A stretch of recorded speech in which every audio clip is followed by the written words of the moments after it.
Oye, pues bienvenida, mi nombre es Neri, soy ex testigo de Jehová y comencé con el activismo hace 3 años en esta plataforma, pero duré como testigo de Jehová casi 20 años. Solo es una pequeña introducción para poder conocernos, pero me gustaría platicarle que algunas personas que hablan en español la consideran como la Madonna del activismo. Gracias. Muchísimas gracias y comencemos. Miren, estas preguntas que hicimos, invitamos a las personas del activismo latino a que nos compartieran qué querían saber. Mucha gente ha visto la participación en diferentes programas, en entrevistas, pero hablemos de la historia de los Testigos de Jehová y Bárbara Anderson. Y comenzamos con la primera pregunta. ¿Cómo y cuándo se involucró con la religión? ¿Y cuánto tiempo fue miembro de ella? Fui miembro por 42 años y comencé los tratos con los testigos a la edad de 13 años. Yo era una muchacha católica de descendencia polaca y yo me interesaba la religión, pero mis padres, aunque eran católicos, no eran activos en la religión, excepto si iban solo una vez al año para el domingo de Pascua. Me perturbaban mucho los eventos de las condiciones del mundo en el momento, ya que mis padres eran de la edad que les afectaría los acontecimientos que se estaban desatando con todo el drama de la Segunda Guerra Mundial. Aparte de eso, teníamos parientes polacos que ya estaban viviendo todo eso, y aunque era yo una niña pequeña, todo eso me preocupaba. Leía la Biblia a escondidas. Empecé desde Génesis, pero como leía como cualquier otro libro, como si fuera una novela, regresaba a Génesis porque ya que era una historia antigua, no continuaba la historia, como suele suceder con un libro regular. Si es que volvía a leer una y otra vez desde el principio el libro de Génesis. Para ese entonces yo tenía 2 amiguitas con las cuales yo me juntaba después de la escuela. Para ese entonces los padres ambos trabajaban y su casa estaba sola, así es que ellas se la pasaban en la iglesia y yo junto con ellas. Y a esa edad de 12 o 13 años me contaron que ambas habían sido molestadas por un sacerdote católico. Si de repente iba yo alguna vez a la iglesia, me iba yo sola caminando y solo era para tener conversaciones con el sacerdote, y mis preguntas siempre eran las mismas. ¿Por qué es que está sucediendo lo que está sucediendo hoy en día? ¿Y cuándo va a venir paz al mundo? Y después de que me di cuenta de lo que le había sucedido a mis amigas, me sentía muy perturbada. Un día después de escuela estaba en la casa de mi amiga y estábamos haciendo la tarea juntas. Cuando estábamos ahí haciendo la tarea, una mujer tocó el timbre y la mamá de mi amiga miró hacia la ventana y se dio cuenta que era una mujer que había pasado unas semanas anteriormente por ahí y le había dejado unos libros. El libro era un libro religioso y la mamá de mi amiga le dijo a mi amiga: ¿le puedes ir a la puerta y decirle a esta mujer que no estoy interesada? Y entonces como que a mi amiga le dio pena y yo le dije: yo voy, yo le digo. Esto fue cuando yo vivía en Long Island, New York. Esta mujer que estaba en la puerta, ella se acababa de mudar de Brooklyn allí a Long Island. Esta mujer que estaba en la puerta era una precursora regular que estaba trabajando ese territorio en un día muy caluroso. Le dije que la señora de la casa no estaba interesada, pero esta mujer que estaba en la puerta era muy persistente. Ella había sido una ex católica. Me preguntó que de cuál religión era yo y le dije que yo era católica. Empezó a hacerme preguntas y me preguntó: ¿tú oras la oración del Padre Nuestro? Y yo le dije, claro que sí. Y después me preguntó, ¿tú sabes qué es lo que estás pidiendo en esa oración?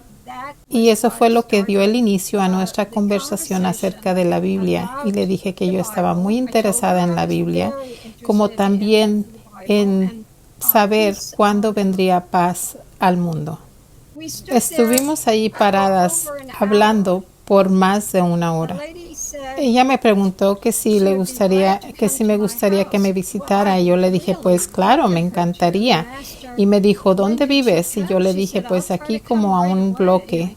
La mujer me dijo, me encantaría ir a tu casa. Y pues a mí me encantaba la idea. Le dije dónde vivía, lo cual era solo como a una cuadra, y regresó esa misma tarde. Mi mamá la reconoció pronto. Esta mujer ya había estado viniendo a mi casa a dejar la atalaya y la despertar. Aunque mi mamá se las recibía, nunca las leía, siempre las tiraba. Y yo nunca me di cuenta de ello. Yo le había platicado a mi mamá de esta mujer, que era una persona muy agradable, que me podía enseñar acerca de la Biblia. Y cuando mi mamá la miró, la reconoció, pero por la razón de que quería verme contenta, la dejó entrar. Ese día era un martes, comenzamos el estudio el próximo viernes y era en el año 1954. Hacía como un mes que yo acababa de cumplir mis 14 años. Mi mamá y yo nos pasamos muy buen rato maravilladas por todo lo que ella nos pudo enseñar acerca de la Biblia. Y de tan emocionadas que estábamos de todo lo que estábamos aprendiendo, ni siquiera le preguntamos de qué religión era hasta después de 3 meses.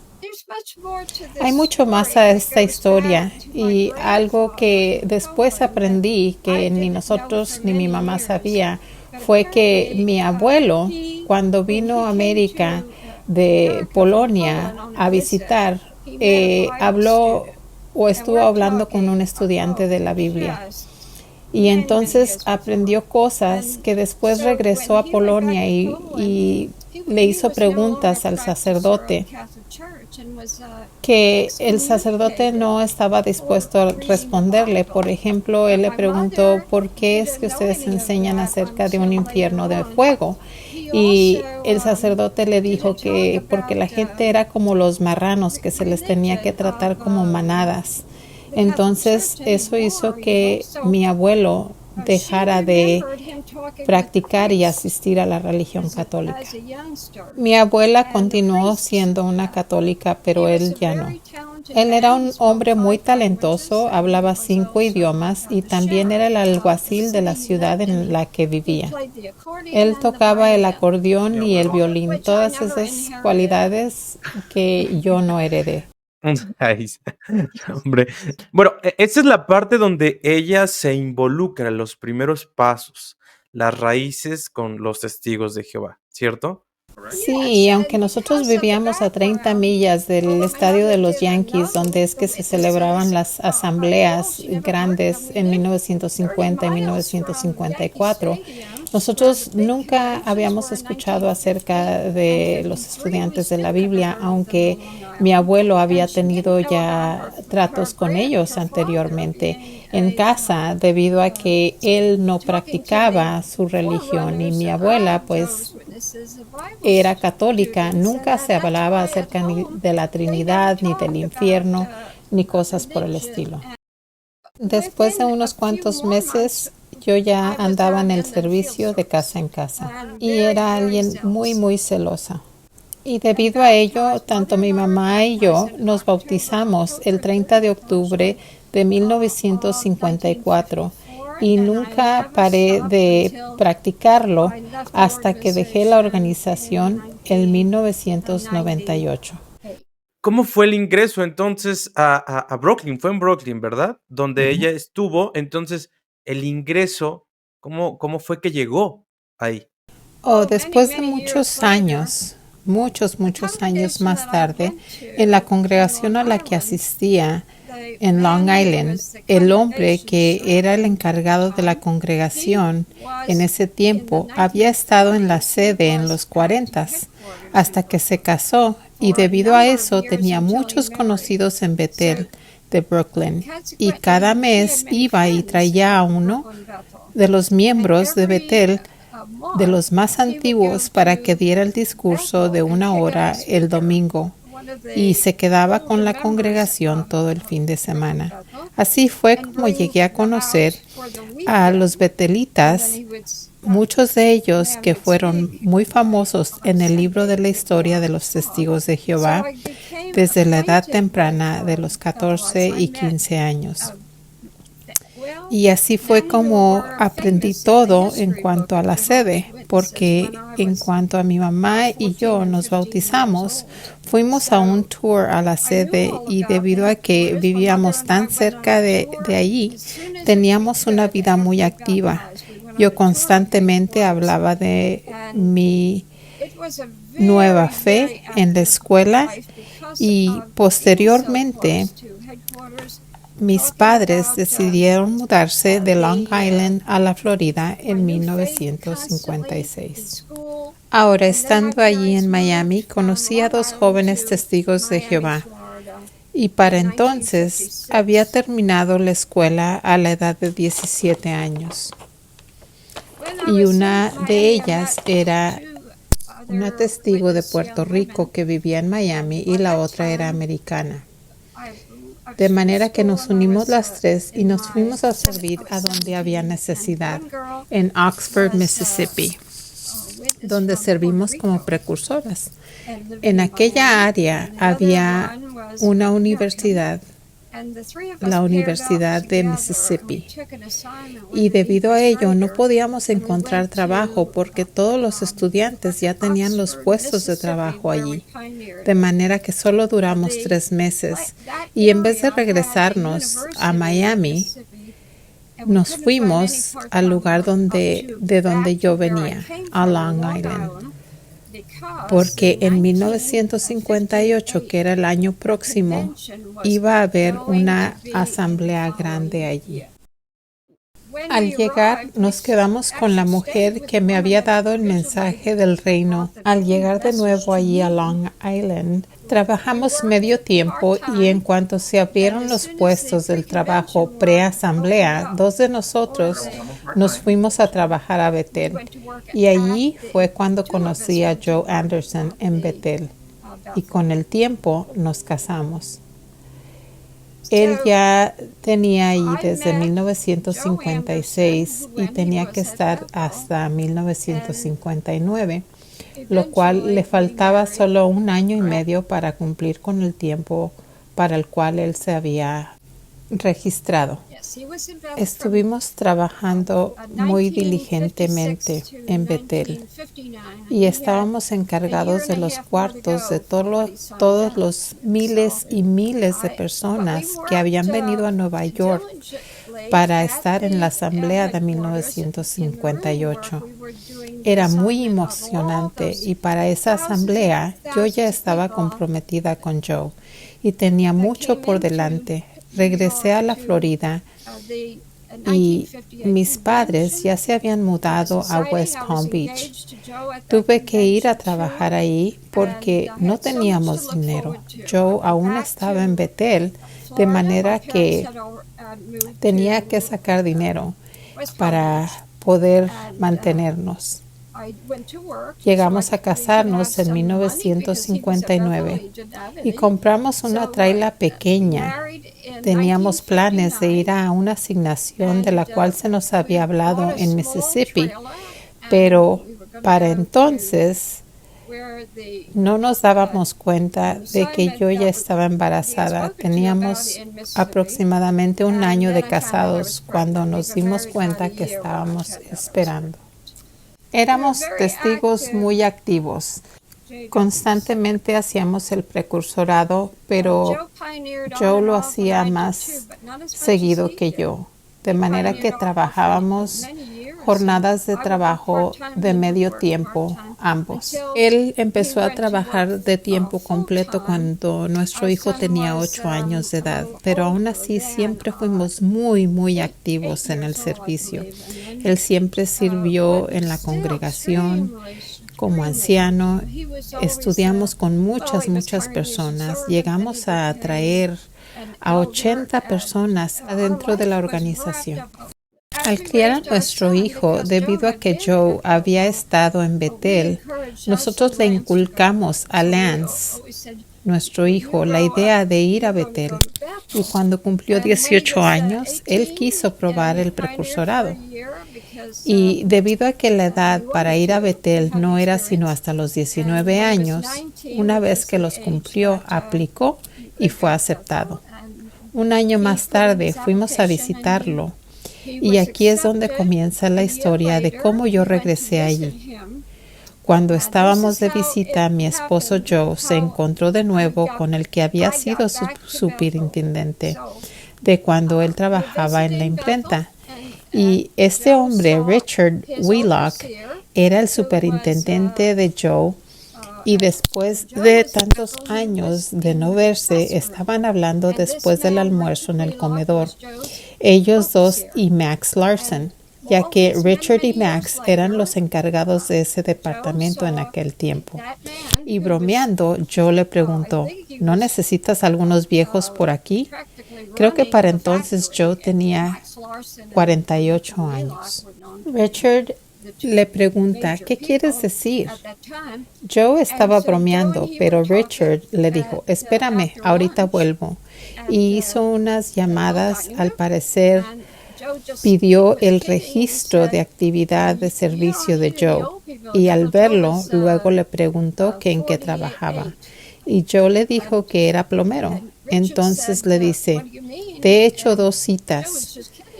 Y lo que Joe no sabía es que acababan de comprar 2 edificios, el Bastard y el Furman Street Building, de 1 millón de pies cuadrados y necesitaban plomeros. Empecé allí cuando conocí de los testigos y terminé allí muchos años más tarde después viviendo allí en Bethel. Fue una experiencia muy interesante vivir allí en Bethel por casi 11 años. Joe sabía inmediatamente cuál iba a ser su asignación. No solamente iba a ser el hacer el trabajo de plomero, sino también entrenar a otros jóvenes para que llegaran a ser plomeros. A mí me asignaron donde ponían a las mujeres ya de mayor edad que no tenían, según ellos, otras habilidades más que hacer duplicados de tapes, pero solamente estuve ahí unos cuantos meses porque fui alérgica a los químicos que se usaban. Esto fue en 1982. Y entonces me transfirieron al departamento de envío, el cual estaba en el mismo departamento de los tapes. Yo empacaba órdenes especiales para las congregaciones y ese tipo de cosas. Luego, algo muy interesante nos pasó. Estábamos un día en el comedor en vez de nuestra recámara cenando y vimos a una pareja que pensábamos que estaba de visita, pero no, ellos acababan de llegar allí. Y cuando nos vimos, nos sorprendimos, como que estábamos en shock. Yo había estudiado con esa mujer hacía muchos años antes, cuando mi esposo y yo vivíamos en West Palm Beach y eventualmente nos mudamos a Tennessee a servir donde había más necesidad. Estuvimos allí en Tennessee por 6 años, antes de ir a visitar a nuestro hijo, que ya había estado en Bethel por 1 año. De manera que después de muchos años, llego a ver a esta mujer con un perfil muy distintivo, de manera que cuando la veo, la reconozco inmediatamente. Ella había llegado a ser una testigo muy activa en Pennsylvania, pero se casó con un hombre cuando aún ella no era tan activa. Pero después, ambos se hicieron testigos activos. Ella y su esposo arquitecto se habían vuelto muy activos. Ambos tenían un bote y de repente se iban a predicar a islas del Caribe. La experiencia de ellos incluso salió en los anuarios y también se les invitó a Bethel porque se necesitaban arquitectos por el gran edificio que querían construir. Ellos se dieron de voluntarios y los volvimos a ver, y cuando pasó el tiempo, el arquitecto Allen me dijo que necesitaban gente en el departamento de ingeniería. Yo había tenido experiencia en trabajar para un subcontratista cuando estaba en Tennessee. Yo me encargaba de la contabilidad, como también de cualquier otro trabajo que se tuviera que hacer en la oficina.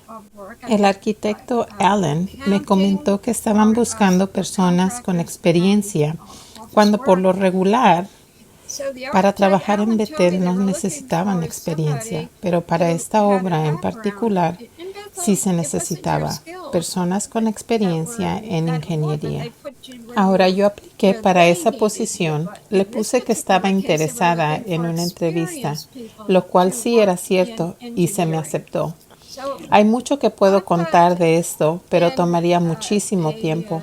Esto fue extremadamente fascinante y estuve en ese departamento por 6 años. Sin embargo, después de toda esta historia, llegamos al departamento de investigación, que es donde más ha sonado y todo el mundo está, pues sí, a la expectativa.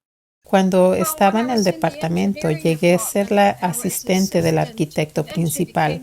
El otro con el que había empezado dejó Bethel con el tiempo, así que yo asistía a este arquitecto, no tanto en la oficina, sino haciendo trabajo investigativo en edificios históricos.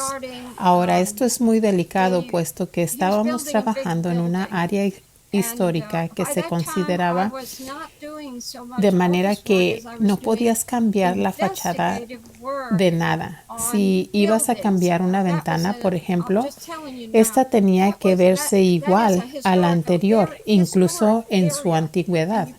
Tenía que verse como de 100 años.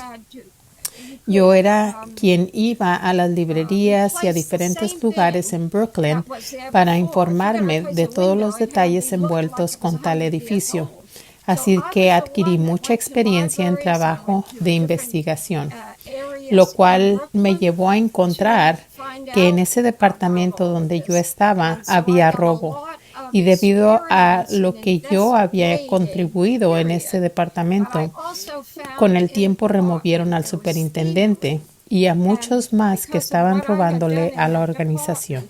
¿Gustas que siga hablando de esto? Es una historia fascinante que debe contarse. Después, ella dice que esta historia no la ha hecho mucho, que es una historia fascinante, que si quieres escucharla. Con gusto. Ese sí es un tema demasiado impactante, ¿no? Porque nosotros pensamos o creemos que dentro, imagínate, de Brooklyn, para la gente que es latina, uy, ¿cuándo pasara eso, no? Imposible. A través de los años la he contado solo a unos cuantos, pero sí la he compartido. Como ya mencioné, durante el tiempo que estuve asignada en el departamento de ingeniería, estuve asignada a hacer investigación para el departamento. Esta era un área histórica y cuando vas a construir cualquier edificio, tiene que cumplir con todas las regulaciones en cualquier cosa que hagas en el área en cuanto a construcción. Así que yo tenía que informarme, por ejemplo, qué clase de ventanas había en los edificios originalmente que tenían ya 100 años que habían sido construidos.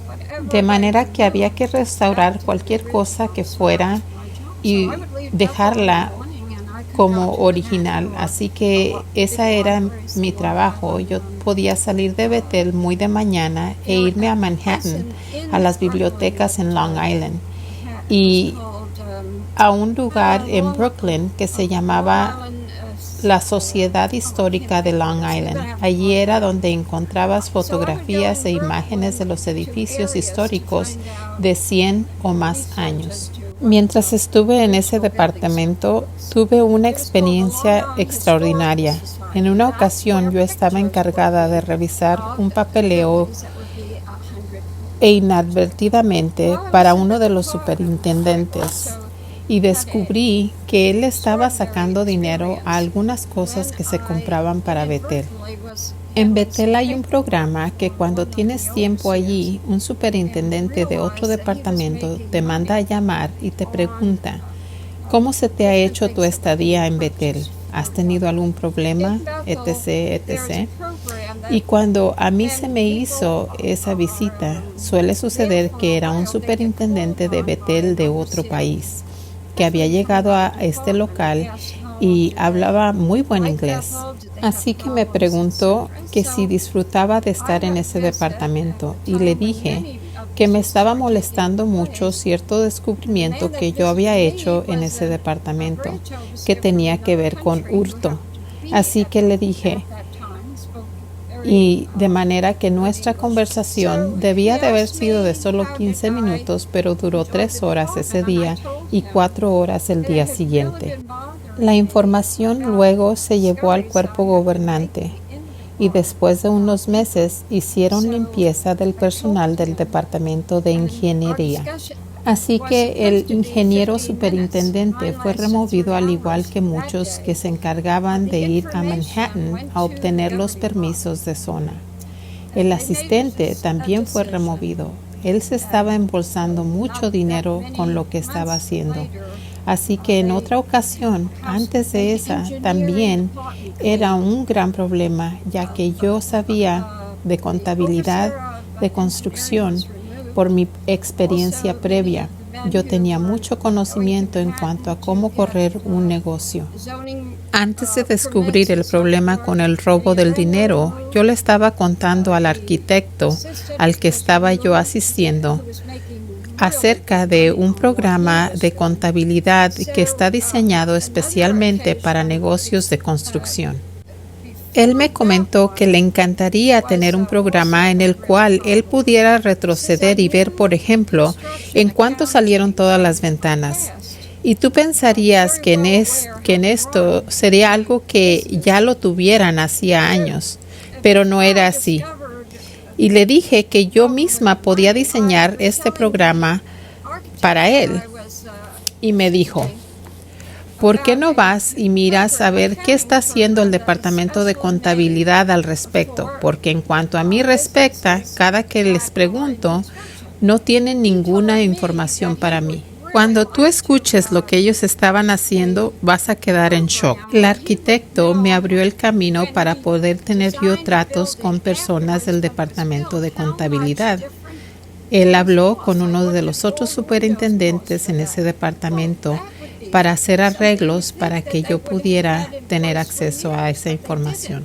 Así que cuando yo llamé al departamento de contabilidad, yo asumí que ya se le había avisado a la mujer que contesta el teléfono que yo iba a hablar. Cuando yo empecé a hacerle preguntas acerca de cómo hacían las cosas en ese departamento, ella sonó como que estaba muy enfadada de que yo le estuviera haciendo esas preguntas. Pero aún así yo persistí. De manera que el hombre que supuestamente iba a hablar se le olvidó y ella no estaba al tanto de que yo había sido asignada a hacer esto. De manera que ella estaba muy molesta y especialmente cuando le pregunté que cómo trataba con los gastos generales. Y ella me dijo, nosotros no tenemos algo por separado para gastos generales. Y yo le pregunté, ¿cómo? ¿En tu cuenta de contabilidad no tienes un sistema asignado a gastos generales? Y me dijo, no, nosotros ponemos todos los gastos juntos. Y expresé shock porque sí estaba en shock. No se puede operar un negocio, por grande o pequeño que sea, sin tener una cuenta de gastos generales o te vas a ir a la bancarrota. De manera que me di cuenta que ella estaba molesta conmigo y yo no sabía por qué, así que terminé la llamada.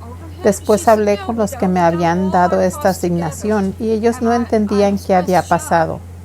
Después de unos días se me llamó a una junta y en esta junta querían saber por qué yo estaba haciendo esto. Y el superintendente de construcción de Estados Unidos, que se encontraba en Bethel en ese momento, estaba en esta junta. Y fue entonces cuando nos dimos cuenta que aquella persona no me había abierto el camino para poder yo llevar a cabo mi asignación. Y entonces fue que tratamos ese problema que había de no llevar cuenta de los gastos generales. Así que con esta experiencia aunada a la de los que se estaban llevando dinero de Betel que no les pertenecía, al comprar cosas que no eran necesarias o obteniendo mordidas de compañías grandes, y fue entonces cuando el cuerpo gobernante sacudió todo ese departamento y reemplazaron a los de contabilidad. Y justo antes de esa sacudida se había hablado conmigo y mostraron mucho aprecio por lo que yo había descubierto. Y el superintendente que había supervisado toda la construcción de los salones del Reino de los Estados Unidos en las construcciones me llamó a su oficina y me dijo que nosotros hemos construido sucursales en otros países y compramos maquinaria pesada y cuando terminamos la enviamos a otras áreas donde estamos haciendo otra sucursal. Esto fue en los 80s, cuando había mucho trabajo extraordinario en su expansión. Este caballero me informó que habían estado enviando grúas grandes o equipo pesado a otros países y esto se estaba desapareciendo. Y esto no era lo único. Me platicó que estaba sucediendo lo mismo cuando estaban construyendo salones del reino. Les llegaba el pedido de madera y otros materiales entre semana, por decirlo así, un miércoles. Y cuando iban a empezar a trabajar en ello el sábado, aunque a veces todo este material estuviera bajo llave y en un lugar seguro, cuando necesitaban usarlo, se había desaparecido. Yo no hablé de esto con otras personas, solamente con mi esposo Joe. Pensé no decir nada, puesto que aún esto seguía siendo la organización de Jehová. Yo seguía creyendo que, aunque había gente malvada, para mí esto solo era muestra de que estábamos en los últimos días. Después de esto, las cosas se mantuvieron bien por un tiempo, en el cual disfruté de mi trabajo. Entonces se empezó a construir un edificio de 30 pisos allí enfrente al mar, a un lado de la Watchtower o la Torre del Vigía. Y el departamento encargado de zonas dejó de funcionar por un tiempo debido a que la ciudad nos reemplazó. Yo estaba en el área arquitectónica. Allí éramos 150 personas en ese departamento. Era un departamento de arquitectónica y mecánica. De manera que después de que la ciudad se encargó de la zona, nosotros no teníamos nada que hacer. Me aburría, así es que me dirigí al hombre que según llevaba 40 años asignándonos a nuestros puestos y le dije que me mandara a otro departamento por lo pronto, porque no tenía nada que hacer. De manera que me asignaron por un mes al departamento de comunicación, donde se encontraba todo el cablerío para los teléfonos en un cuarto grande. Así que mi labor allí, en los inicios de los tiempos de las computadoras, era ingresar los números de cada cable en cada cuarto. Este fue un trabajo muy cansado y me tomó un mes hacerlo. Pero luego que terminé, regresé y aún no había nada ahí que yo pudiera hacer. De manera que regresé con el hermano que nos asignaba a los departamentos y le dije que nuevamente no tenía nada que hacer. Y en eso el superintendente, que aún no había sido removido del departamento, esto había ocurrido en el transcurso de unos cuantos meses. Ese hombre, el superintendente, me llamó a su oficina y me dijo que Carl Adams, del departamento de escritura, quería verme. Y entonces Carl Adams me dijo que iban a comenzar a trabajar en un libro de la historia de la organización, y este llegó a ser el libro Testigos de Jehová, Proclamadores del Reino. Yo llegué a ser su investigadora y fue debido a mi experiencia en investigación lo cual me dio este puesto, porque yo había tenido la experiencia que ellos necesitaban. Aunque habían hecho muchas otras entrevistas, a mí me dieron el puesto y estuve en ese departamento por casi 4 años. O sea que nada más que quería preguntar, ¿ella junto con un grupo o ella le tocó hacer la investigación más grande? Yo era su única investigadora. Partes del libro estaban asignados a diferentes personas, tanto dentro de la organización como por fuera. Por el momento, en el inicio, no se sabía qué tanto trabajo o qué tan grande sería este libro. Mientras más investigábamos, más había que investigar. Durante el tiempo en el que trabajé para Carl Adams, cada jueves él me daba una hoja con muchas preguntas para las cuales yo había que investigar las respuestas. Y estas tenían que ver desde preguntas que tenían que ver con la historia de los estudiantes de la Biblia hasta Charles Taze Russell. Yo amaba la organización de Jehová y hasta estaría dispuesta a haber dado mi vida en aquel entonces. Y muchos otros allí en la sede compartían ese mismo sentir. Lo más recompensante para mí era que se confiaba en mí. Yo podía ir a cualquier parte de la sede y recuerda, teníamos a más de 2,000 personas allí en Brooklyn. Así que yo podía ir a otros departamentos en los cuales si yo pensaba que había historia allí, yo podía entrar y hacer preguntas, entrevistar a algunos e incluso mirar en sus archivos. Un día en el departamento de tesorería, alguien me llevó a un lado y me dijo que había algunas cosas en una caja fuerte en la cual se entraba a pie y era un cuarto enorme. Allí encontrabas muchos archivos, cajas fuertes y cosas por el estilo. Y había muchos registros en los cuales podías ver, y fue allí donde encontré yo los primeros archivos de la contabilidad de Charles Taze Russell. Empezó en 1881, donde empezó su primera asociación, y todos ignoraban que ese libro existía. Jamás nadie iba a mirar esos archivos. Se habían mudado del el edificio anterior a este y simplemente los cambiaron de un lugar a otro y jamás nadie volvió a ver qué había dentro de ellos. Y allí fue donde descubrí que Charles Taze Russell no fue el primer presidente de la Watchtower, sino William Conley. Y este hombre, William Conley, fue el que contribuyó la cantidad más grande de dinero para comenzar con esta asociación. Y debido a que esto llegó a ser una asociación de imprenta de tratados, necesitaban más dinero para poder empezar la asociación Science Watchtower Bible and Tract Society, o en español, la Torre del Vigía de Sion, Sociedad de Tratados y Biblias. El padre de Russell, Joseph, era el vicepresidente de esta asociación y Charles Taze Russell era el tesorero de la nueva organización.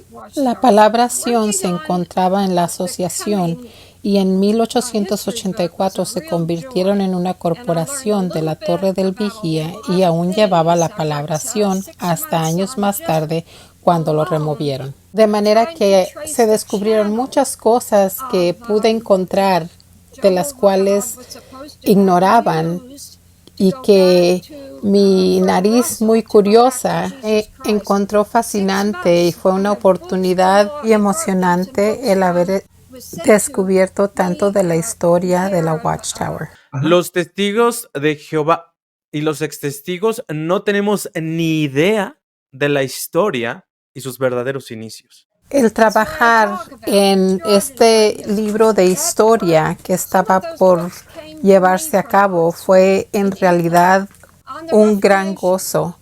Aprendí un poco de tantas cosas que había que aprender. Y en el transcurso de 6 meses estuve trabajando con muchos libros, tratando de encontrar en qué momento Dios se había dirigido a Charles Taze Russell para darle su espíritu.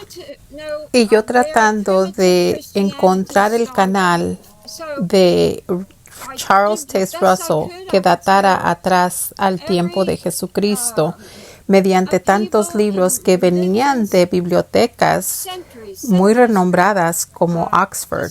Tenías que investigar muchos libros que eran de Inglaterra, que databan a tiempos de Rumanía, de Italia y de muchos otros lugares. Así que queríamos aprender de dónde había empezado la cristiandad primitiva. Así que hice una investigación muy concienzuda, tratando de investigar desde siglos antes dónde es que había empezado. Y lo que determiné fue que no hubo ningún canal de Russell a Jesucristo. Y para que una religión tuviera la aprobación de Dios, tenía que cumplir con 4 requisitos. Uno de ellos era que no debería de creer en un infierno de fuego, en la Trinidad, la inmortalidad del alma, pero sí debería de creer en el sacrificio redentor de Jesucristo. Y no se encontró a nadie que cumpliera con esos 4 requisitos. Así era en la historia, así es que en la página 44 del libro Proclamadores hay un recuadro allí que dice exactamente lo que yo estoy diciendo ahora. Había habido amadores de la verdad por siglos, pero ciertamente no con un linaje directo de tanto cristianos imitadores ni cristianos leales en su adoración. Es un recuadro muy interesante que tanto testigos como ex testigos deberían de leer. De cuando se terminó el libro Proclamadores en adelante, nunca más volvieron a referirse a un canal de Jesús a ellos como organización. Era algo muy popular en aquel entonces, antes de Russell, que George Storrs, Henry Grew y Barber, todos estos predicaban que había un canal a través de la historia que databa desde el tiempo de Jesús y llegaba a mostrar que Dios los estaba utilizando a ellos. Y mi capítulo favorito fue el capítulo 30, que se titulaba Defendiendo y estableciendo legalmente las buenas nuevas. Pasé no sé cuántos meses investigando casos de demandas legales en las cuales los testigos estaban envueltos. Había 138 casos desde 1919 a 1988 y los examiné todos. Y de esos casos, 47 fueron ganados por los testigos a nivel de la Corte Suprema, y ayudó a establecer la libertad de culto y los derechos religiosos, y entre estas libertades se beneficiaron los americanos de esas leyes.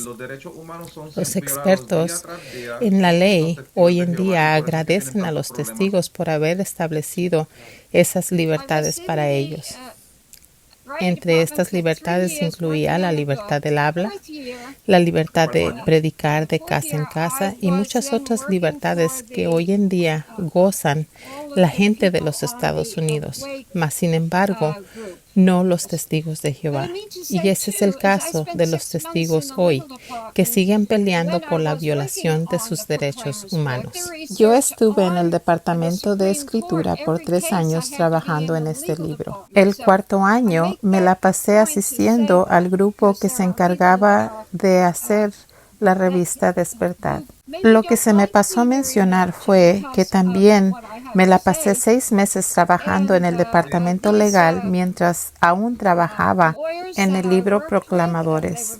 Hice la investigación de los casos que se habían encontrado en la Corte Suprema y para cada caso me tenía que ir al departamento legal. Y quiero que esto se dé a conocer, puesto que hay mucha gente por ahí a las cuales no les caigo muy bien por lo que tengo que decir. Hubieron unos abogados con los cuales trabajé y estos fueron de gran ayuda al hacer el libro Proclamadores. Aparte de haber trabajado con abogados, también entrevisté a algunos de ellos para este libro. Y quiero decir que mi vida en ese tiempo fue extraordinaria. Pero en el último año de mi estancia allí, en 1992, estuve trabajando con los escritores principales de la revista Despertar, haciendo investigación para ciertos artículos, y mi artículo favorito fue este: Mujeres que merecen respeto. Y en la siguiente parte de la entrevista hablaremos de Raymond Franz, Frederick Franz, el tema de las imágenes subliminales, también el tema del abuso sexual dentro de la Corporación de los Testigos de Jehová, Anthony Morris, las donaciones voluntarias e involuntarias y mucho más. No te pierdas los próximos capítulos de esta exclusiva entrevista con Bárbara Anderson, una entrevista para Latinoamérica.